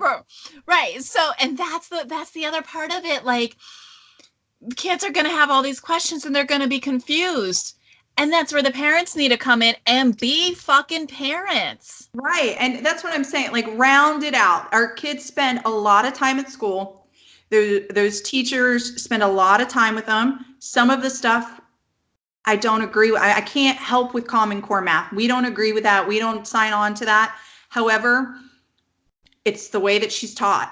And it's the way that he was taught. The discussion now, I got a question. Did you go back and teach him the other way outside of Common Core? So Ethan, I did. When it came to, I can remember like division and certain algebra ways, I would show him the way that I knew how to do it and told him that he could use it on the side. But when it came to homework and classwork, where she was actually checking off boxes, she had to use his method or her method. But when it came to test taking, he could use mine. Right. So when I was homeschooling Mason for a little bit, I had taught him my way, the old way, right? And so then he goes into school and I have to do Common Core and I didn't know how to do it. So I sat down and I talked with the teacher and said, look, this is how I taught him. This is, he still gave the same answer. And she goes, okay, he can continue. He may have a problem with the FCAT. Is that what they take at the end of the year? I think so, yeah. Because they ask questions in the middle of the process. So we had to go back and I had to reteach him. Well, let me rephrase this. I had to learn Common Core and then go and teach it to him. Because, and even though the teacher was, able to do it, he still needed the extra help at home. Right. So it was like, okay. And now they're talking about getting rid of Common Core. I think that they're in the process of it. I think Nate would know. He hates Common Core. But I have a younger sister-in-law that was a big fan of it. Really? Yeah. College educated. She's now 30 years old, but she was a fan of Common Core. Well, you got a college educated girl right here who fucking hates it. Right. And let me tell you what, I was a business major. So I did stats and finance and all kinds of math, fucking complicated problems and shit. And I still would rather take that over Common Core any day. Do you think that a Common Core student could take those same classes and apply Common Core to them? Or do you think it would be difficult? In order to take like, statistics or anything else, do they have to use the old format of math, or can they successfully get the right answer using what they've learned by Common Core? No, you would have to, because the formulas and everything are different. Mm-hmm. You could technically use Common Core. It would just add another step. Right. Because once you figured out your stats, and then you have to figure out you're dividing this number by this number, then now you got to go over and divide this number by this number on a whole 17 fucking process on the Common Core. Right. Instead of just doing it the old way, go boop, boop, boop, boop, boop, and then it's done. Yeah. So technically you can do it. Okay. All right. I think they are phasing it out, though. I think they are. It takes too long. Yeah. So, hey, talking about the moment that we just had there with history, and, so some people are going to agree or disagree with us whether or not these statues come down, makes me think about this Ellen DeGeneres and George W. Bush recently being at a Cowboys game. Did you see those articles? Was that before you got on Twitter or not? I think it was before Twitter, but you know how Dion keeps the news on, so. Right. So she received a tweet, Ellen DeGeneres, from actor John Cusack that said, "Fuck normalizing mass murderers," and had that with a picture of Ellen and George W. Bush, or was it George Bush? Either way, it was one of the fucking Bushes. All of this says George Bush, so maybe it was George Bush Sr. That her sitting next to George Bush during this football game meant that she was okay and agreed with everything he said. And so then Ellen, on her talk show, released a statement saying that she's in fact friends with a lot of people who don't share the same beliefs that I have. Being friends with people who wear fur, even though she doesn't believe in wearing fur, just because I don't agree with someone on everything doesn't mean I'm not going to be friends with them. When I say be kind to one another, I just don't mean the people who think the same way that you do. I mean be kind to everyone. George and I were invited to watch a football game, and we enjoyed some laughs together, and that's what's important. So when this statement was made, I actually got a screen or a text from one of our listeners, Erica, saying that Ellen said what we had said weeks ago in one of our podcasts. Just because we don't agree with each other doesn't mean we can't be friends, that we all can't find a commonality. What did you think of Ellen and George Bush sitting together? I don't give a shit. If you want to sit next to George Bush, so what? You're sitting next to a guy at a football game. Right. It's not like you're sleeping with him. It's not like you're voting on his policies. And look, and here's my thing. I got two sides of this. Ellen, you say you're going to be nice and be kind to everybody. I want to see you being kind to Trump. Because he's everybody. And then the other side of it, which is really, really drives me crazy, is the hate that she got from the LGBTQ ... community is ridiculous. Right. It was, they turned their back on her for this. The hate she got through Twitter and I read some of these comments, and I'm going, excuse me, did you guys forget you're openly gay and flamboyantly throwing your sexuality out around, and you get to be out and about and holding your partner's hand and kissing in public because this woman had the courage to come out on national TV? Where's your fucking respect? And not even so, right? Ellen came out when it was not okay to come out. No, it was not. Right. So she was ahead of her time when it was still a Republican lead in the White House, when gays were not allowed to be in the military, when gays were not allowed to be married. she came out and made a stance and an open statement when it was unsafe and unkind to do so. And I want to clarify, it was the time in our civilization, not just Republican. Understand? No. We may have had, right? You're right. Yeah. I mean, but it was when she came out. I don't remember who was in. It might have been Clinton. It was either Bush Sr. or Clinton is my guess. Watch it be George Judgment. And she lost her career. When did she come out? I think it was 1990. It was. So, yeah, George W. Bush.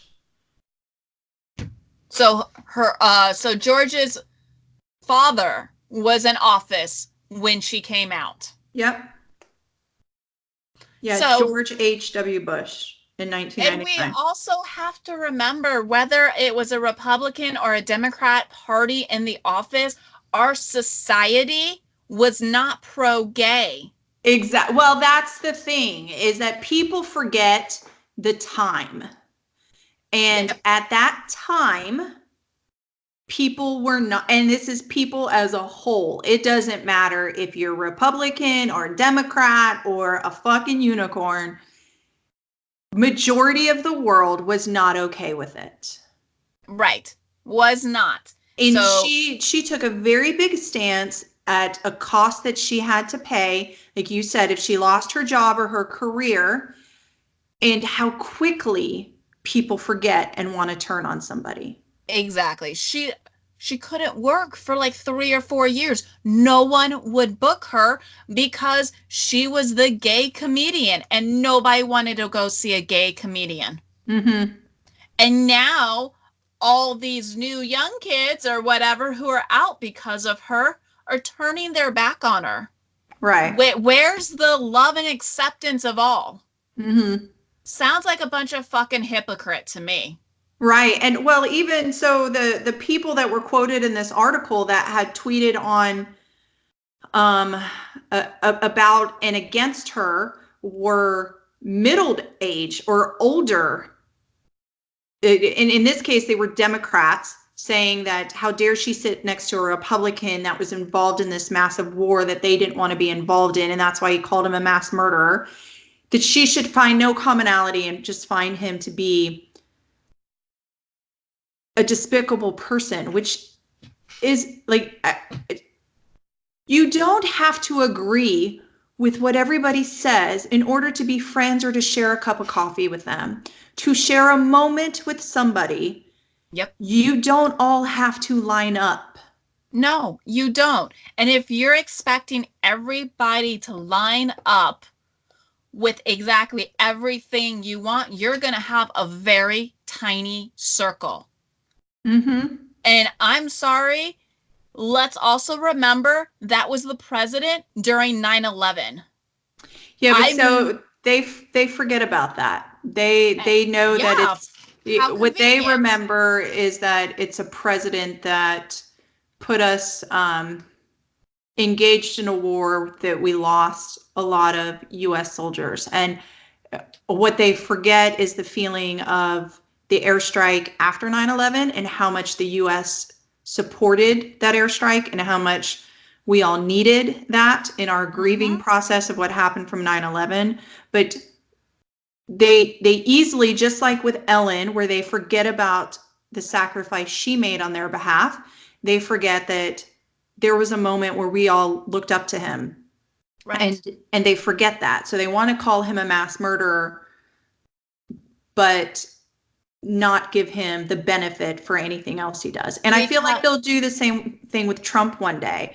Absolutely. They do it right now.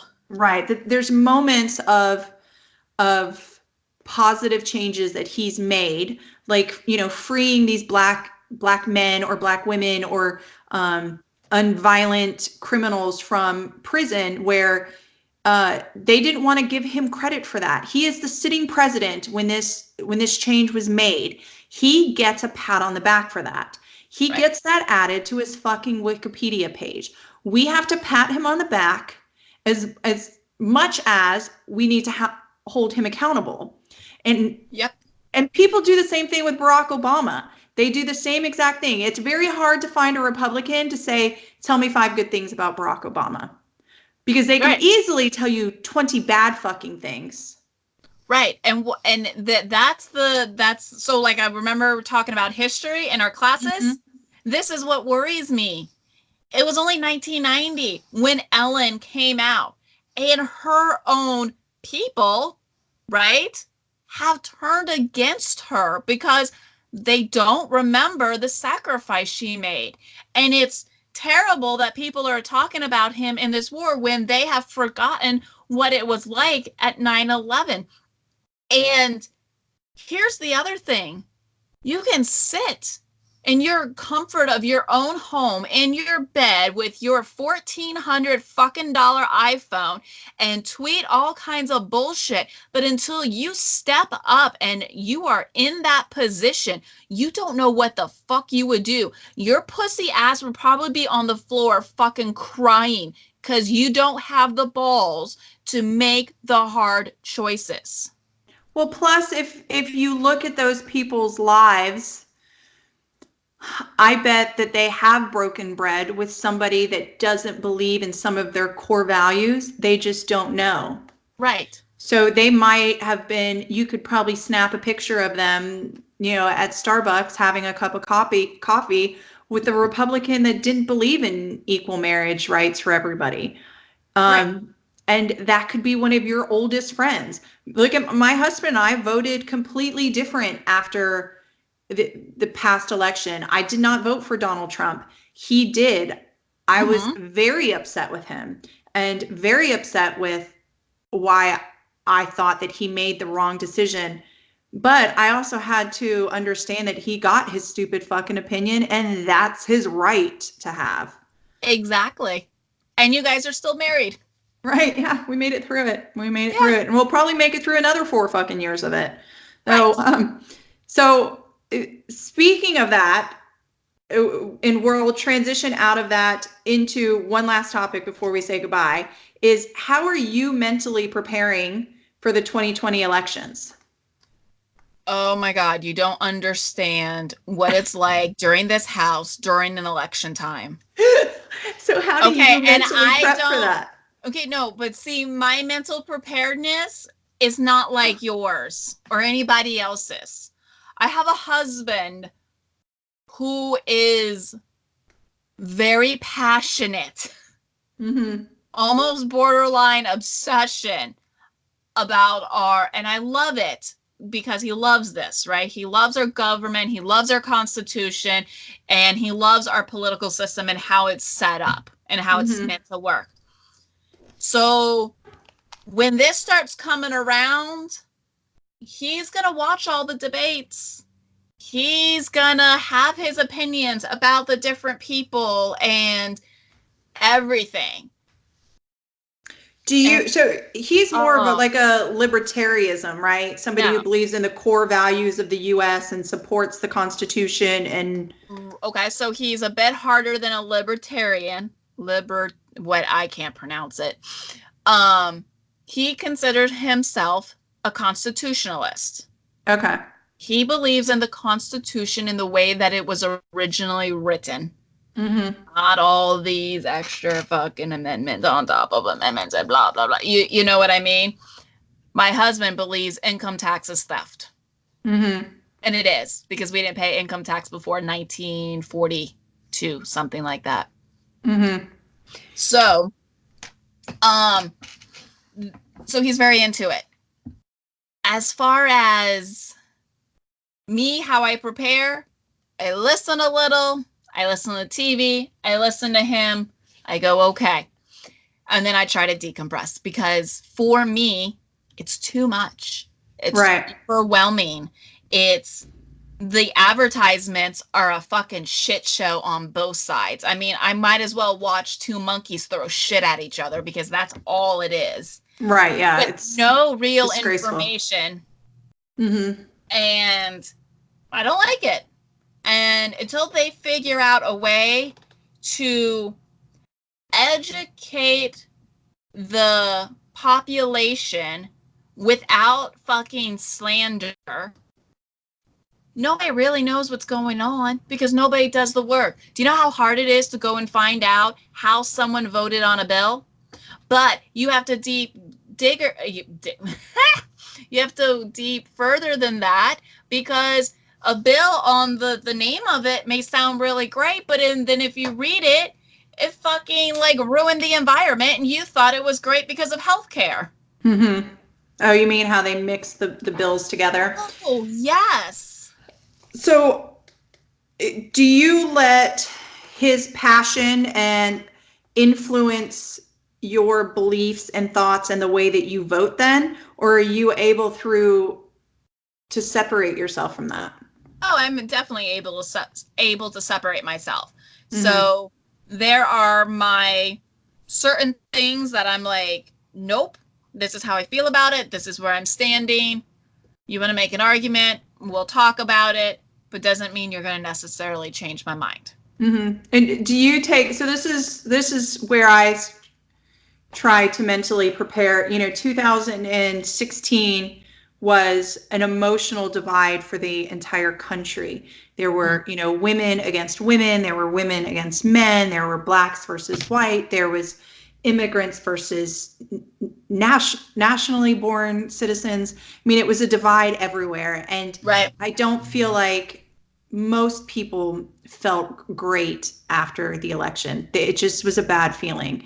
So going into 2020, really working hard to separate people's opinions and their thoughts and understand that my friends, especially on Facebook, are, this is the time over the next 8 months, 10, well, no, we have it just about a year, that people are going to start sharing things on Facebook. And it's going to be things that I don't agree with. It's going to be name calling of, oh, look at what these fucking idiots have said, or look at this uneducated person, or look at this ignorant person, or isn't this person fucking dumb, or isn't this person heartless, and just not look at it and try to, because I think people end up unfriended or right. blocked during election years. Yep. Because of this, where it's okay to see. I hate when people name call each other because of their opinions. It is an opinion and it doesn't matter. It doesn't mean that you're fucking smarter than me. It doesn't mean that I'm not educated. It doesn't mean that your opinion is even fucking correct or means more than mine. What right. It means is that you have an opinion and we live in a beautiful country that allows you to have that opinion. Be fucking thankful for that. And thank your Constitution that you have fucking right to free speech. Yeah. So while absolutely. you're out there fucking rattling and being a fucking horrible person on both sides of the aisle, mm-hmm. because this is the biggest problem I have with politics. I've always said this to Dion. I'm like, look, here's the biggest thing about politics. One, we all only focus on the president. See, right? Okay? When normally that's just a fucking scapegoat. It's just right. someone to put in the position. The real power is held in the Congress and the Senate, and nobody gives a shit about voting for those people. Okay? Mm-hmm. Politics, especially the last 4 years, has become a fucking shit show. Mm-hmm. Everywhere. It's just crazy. I mean, it's like watching reality TV. Mm-hmm. I there's times I'm like, I can't do it. I'm like, I just, no, you're like killing my brain cells. Right. And it's on, everybody's doing it in some way or somehow. It's every fucking side. Every side. It's ridiculous. We are so divided. And I said this to Dion the other day, and I was just like, isn't it funny how we have two major parties, right? That each party fights among themselves to create a candidate, to fight among another candidate, that this candidate's supposed to bring the whole country together. Right. Isn't that a bit fucking like odd? Right. Right. And he's like, well, I can kind of see where you're coming from, but this is how we do it. And I'm like, I gotcha, but. Right. And I think, the part that makes me numb to it all is like, what's going on with Donald Trump right now and what's been going on with him the last 4 years is that everybody that didn't vote for him is now attacking him, whether it's impeachment or he did this or he did that and blah, blah, blah, blah, blah, is how easily the Republican side of it has forgotten what they did to Obama for 8 years. Oh, absolutely. I mean, we went through a whole fucking ordeal about where the man was fucking born. Right. I mean, and how many trips did he take to Hawaii? The same way the Democrats are like, fucking Trump, there he is playing golf again. Right. Or what outfit or Michelle Obama is trying to feed the hungry, but look, she's wearing a $2,000 pair of shoes. But then now they're going, oh, well, look at Ivania. We got people that are poor in this country and she wears designer clothes. Bitch, Michelle was doing it too. Oh, yeah. Oh, and nobody wants to talk about the 27 fucking personal assistants Michelle had that were all her personal friends that she gave positions to. Right. And you know what? And then on the same side, look how many fucking Trump kids are working in the White House and earning paychecks. So, I mean, it's constant back and forth oh my gosh. And here's the one that I find hilarious. Hilarious. This is why. Have you ever noticed that when you go into politics, you start out with not a lot of money, and when you leave, you come out a fucking millionaire? Mm-hmm. That's not supposed to happen. It's called public service. Right. So do you know what? I don't know if you know this, but politicians were never meant to be a career. Mm-hmm. It's not how it was meant to be. You were supposed to donate your time and come together and vote and work on things and work on the country. And then you were supposed to do what you were supposed to do. Take those years off from your own income or farm or whatever you were running and go donate your time and help run the country and make things better, right? And then you go back to work. This career politician bullshit was never meant to happen. And that's why we have so much corruption. Does that mean like George Washington didn't get a paycheck for being president? George Washington didn't want to be the president. But did he receive a paycheck, or Abraham Lincoln or John Adams? I don't know the answer 100%, but I don't believe they did. Yeah, and if that's the case, then when the Constitution was first written, there weren't terms for our president. That was written in later by those amendments. That's why there's certain presidents in the George Washington, other presidents that served longer than 4 terms, because there weren't rules to how long. Because there's one president that, because of a death and the fact that we were in World War II, served over 8 years, and then they had to make an amendment and say that was not okay. So. No, because it was the one that came after Kennedy, because I believe, my opinion, or I think, is that when Kennedy died, it was Lyndon B. Johnson took over. He had 2 years left, and then he got elected the next 2 terms. Right. So that's how he made it over 8 years. But I believe there were still term limits before then. No, when George Washington, Abraham Lincoln, and all of that, there were not term limits during that time. So if it wasn't supposed to be a career, and if it wasn't supposed to be then why wouldn't they have just added terms to begin with and make it? You're right. Yeah, the amendment was passed by Congress in 1947. That's a long fucking time too. That's years. 1947 was just. I can't do the math, but it wasn't that long ago. Hey, get your Common Core out. Oh, yeah, for real. I'm going to be drawing boxes over here. So that wasn't that long ago for them to not make it. So, I mean, I think I think you're right. I understand what you're saying, though, is that it has become, especially underneath the president, on congressmen, things like that, it's become too long. And some of those people need to get the fuck out of there. Agreed. And you know what? And we should not have political science as a major in college. Why not? Why do we? Why? You're supposed to be an American going out there to help Americans.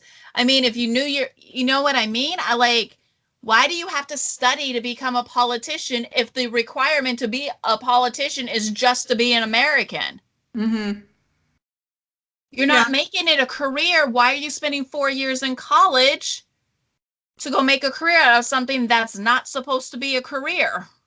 Yeah, well, it's definitely a career. And I think that personal servitude is a career, right? I mean, that's a choice that somebody makes, whether it's through Congress, volunteering, whatever it might be. There's a lot of people that have made it a career.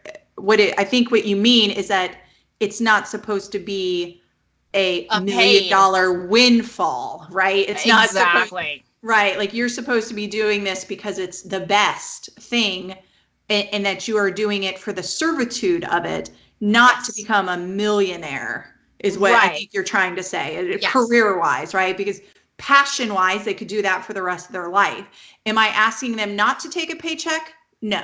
Am I asking them not to become wealthy by sitting in a chair and making no differences for the last 20 years? Fuck you, no. Exactly. You know what? Cap, you get $35,000 a year, the average median income. That's what you get. Yeah, good luck. They'll never do that, right? Then they're the wrong people in the fucking seat. Yeah, right. Right. Because the people that are in that seat should be passionate about us and want to take care of the American people, not in it for them. Mm-hmm. I think where the definition comes a little gray is the American people, and getting somebody to fill those spaces that see us as American people as a whole, and not American people separated into different classes, whether it's based on race, sex, gender, financial responsibility. Is that there's a large group of Americans that feel like because they are underpaid and not wealthy, that they are ignored by our government and political officials. Then there are, the other opposite spectrum that feels like they have to pay for the rest of the lazy world. So the goal would be to fill those positions with people that have a career passion for serving our country, along with that can see and understand both sides. Yes. Yep. Because it was in one of the books that Dion had read, but I don't remember what the name of it was. I think he made you listen to part of it. Remember that one time in the pool? Yeah. You have that one. We were never meant to be a two-party system. We were always supposed to have 3 major parties. And the reason why was to keep our society from becoming so divided. Right. I'm looking for the book. I'll share it online. It's actually a very good book, and I listened to it in my Audible driving through the car. But it really was about the Constitution and the start of the Constitution, and it discussed amendments. And for some reason, I think it was one of the, I don't know. We'll find the book and share it. But it is a good read, and I think, just circling back to what we've talked about all episode, is that there has to be some empathy, sympathy, understanding, and room during this election for us all to understand that we all have a right to our opinion. We all have a right to our feelings about what's about to happen over the next 12 months, that we should respect our friends, respect our families, respect the stranger standing on the corner carrying a sign that doesn't agree, because guess what? We live in this beautiful country that allows him to do that without being shot and beaten by a police officer, because you're not allowed to have a disagreeing opinion. Right. And I think that we need to just celebrate and hold on to that and fucking bear down, because it's about to get crazy. I mean, we're at the starting point. Oh yeah, the marathon is about to begin, and it's a marathon. And it's like you said, it's a shit flinging contest. Yeah, they're about to start throwing piles of shit at everybody the people that pay for it is the American people. We end up with the shit on our face and the consequences of it. Right. And who knows? It's everybody just bear down. Share with us how you plan to emotionally prepare for this 2020 election.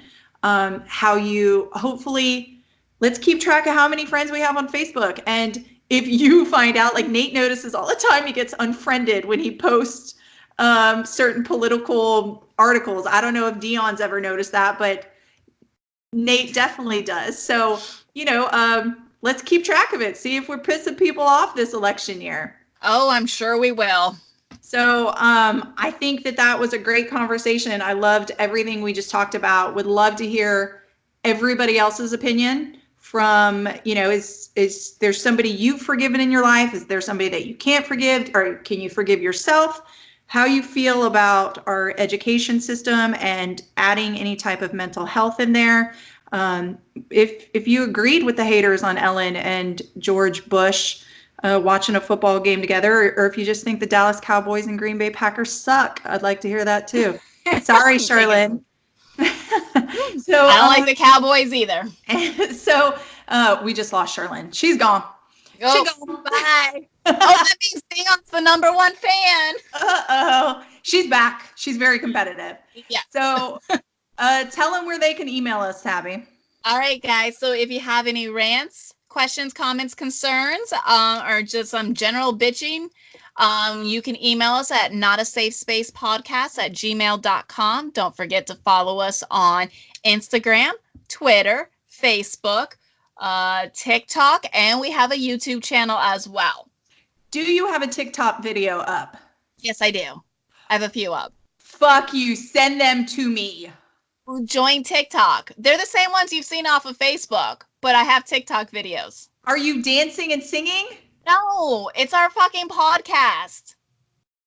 We need to do a dance video on there. Yes, we will. We will totally do that next time we're together. You remember how I can floss? It's so fucking terrible.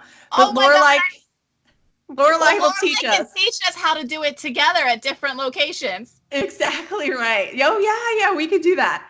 All right. We love you guys. We'll talk to you guys later. And see ya. Bye.